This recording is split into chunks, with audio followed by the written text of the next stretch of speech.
Regardez ce que l'État a perçu l'an dernier, tout impôt confondu, 759 milliards d'euros. Du jamais vu, record absolu. En un an, c'est 50 milliards supplémentaires, une hausse inhabituelle de 7%. L'administration fiscale a dévoilé son rapport d'activité pour l'année 2022. Le journaliste Jean-Paul Chapelle a mis en évidence lors du journal de 20h sur France 2 une réalité troublante. L'État a perçu l'an dernier, tout impôt confondu, un total record de 759 milliards d'euros, ce qui représente une augmentation inhabituelle de 7%. La répartition des contributions révèle que l'augmentation de 50 milliards d'euros a été principalement due à la TVA, qui a rapporté 30 milliards d'euros supplémentaires pour atteindre un total de 273 milliards d'euros. L'actualité, c'est aussi l'administration fiscale qui publiait aujourd'hui son rapport d'activité pour 2022.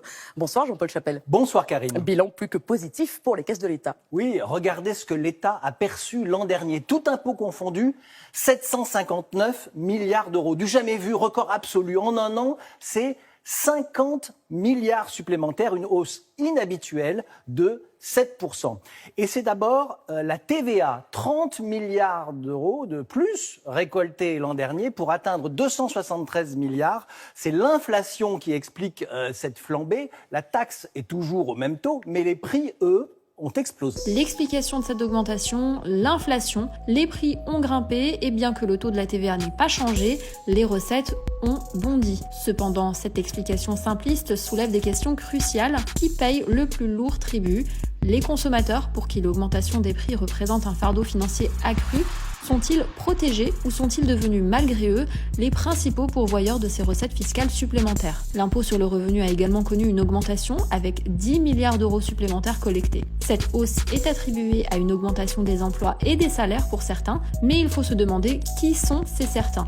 Cette information manque cruellement de nuances et mériterait une analyse plus détaillée. De plus, malgré cette augmentation, la proportion de foyers imposables est restée relativement stable à 44,6%. Une analyse plus approfondie des données est nécessaire pour évaluer l'impact de ces augmentations sur les différentes catégories de la population et pour garantir que la fiscalité en France ne soit pas uniquement une machine à générer des recettes, mais aussi un outil de justice sociale. Est-ce que l'impôt sur le revenu augmente également ? Oui, 10 milliards d'euros supplémentaires collectés l'an dernier, plus d'emplois et des salaires en hausse pour certains, c'est plus de recettes pour l'État. En revanche, la proportion des foyers imposables augmente peu, 44,6%, moins d'un foyer sur deux paye l'impôt sur le revenu car le barème tenait compte de l'inflation. Enfin, l'impôt sur la fortune immobilière a rapporté l'an dernier 2,4 milliards d'euros, c'est 250 millions de plus en un an.